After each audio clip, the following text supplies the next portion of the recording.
Ação contra Haddad. Haddad vira réu.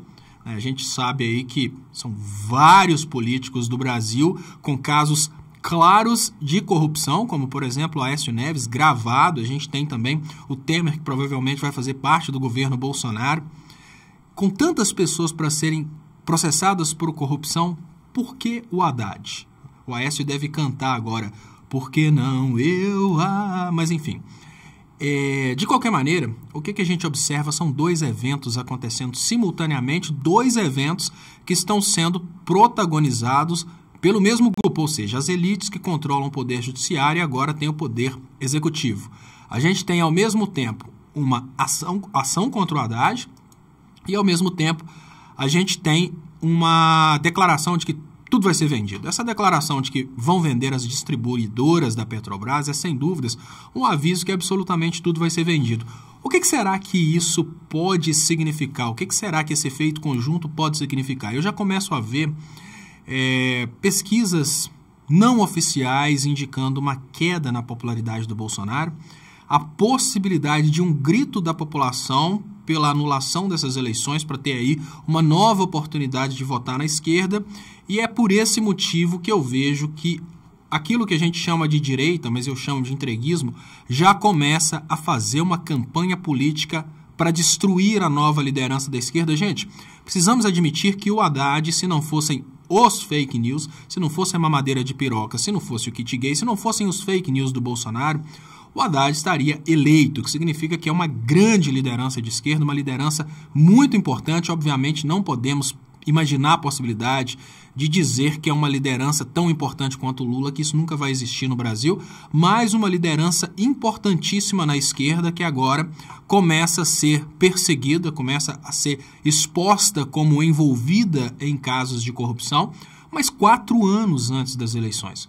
Qual seria a justificativa para começar a fazer campanha política 4 anos antes das eleições? Olha bem, a gente tem o processo do sítio do Atibaia, que poderia ter sido deixado mais para frente para destruir a imagem do Lula lá em 2022, né, perto das eleições, e a gente tem ao mesmo tempo um processo contra o Fernando Haddad. Qual que seria a finalidade dessas duas coisas acontecendo simultaneamente ao momento em que eles já anunciam tantas medidas impopulares?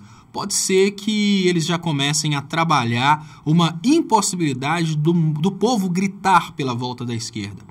Eu não acredito que esse povo grite pela volta da esquerda, porque a esquerda não está sabendo comunicar com o povo. Mas a estratégia do entreguismo já começa a perceber a possibilidade de uma revolta da população por causa das medidas impopulares, como fim dos médicos cubanos, né, ida embora dos médicos cubanos, possibilidade de aprovação da reforma da Previdência.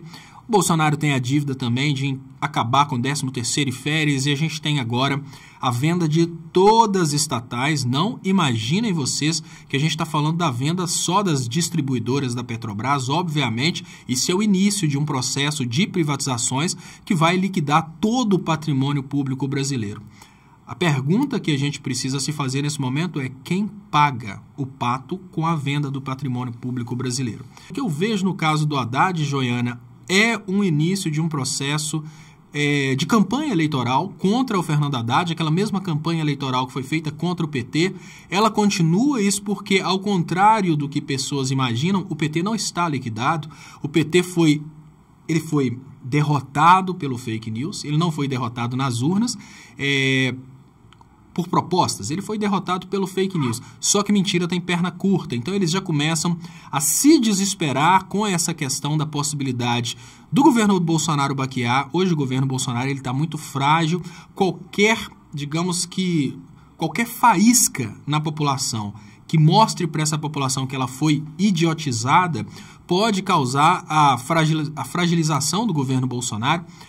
Não se sabe se Mourão vai ter a popularidade do Bolsonaro, porque quem foi eleito é o Bolsonaro, mas conspirações indicam que o Bolsonaro foi eleito para ceder o lugar ao Mourão.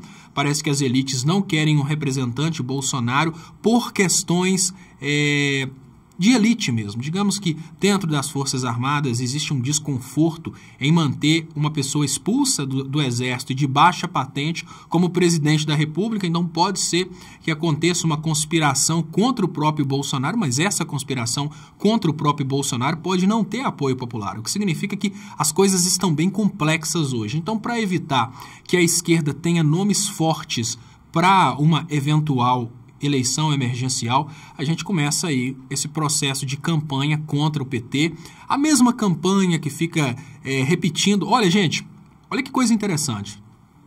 Quando os processos são contra pessoas da direita, das elites, são processos que não levam o nome corrupção. Quando o processo é contra alguém do PT, eles ficam esmiuçando até achar uma tese que eles conseguem iniciar um processo por corrupção. Porque, estrategicamente falando, a palavra corrupção ela é muito forte. A palavra corrupção contra o PT é automaticamente propaganda para o partido oposto. Eles não fazem isso, digamos que, sem saber o que estão fazendo. Eles fazem isso de caso pensado. A intenção é, obviamente, prejudicar, sem dúvida, a intenção é, obviamente, prejudicar o PT, e o que me assusta é por que agora? Porque logo depois das eleições. Isso indica que existe nas elites um medo de que o governo Bolsonaro possa cair. Se eles iniciaram campanha eleitoral antes do processo, do período eleitoral, isso indica que existe sim um medo muito grande de que a população perceba o que aconteceu.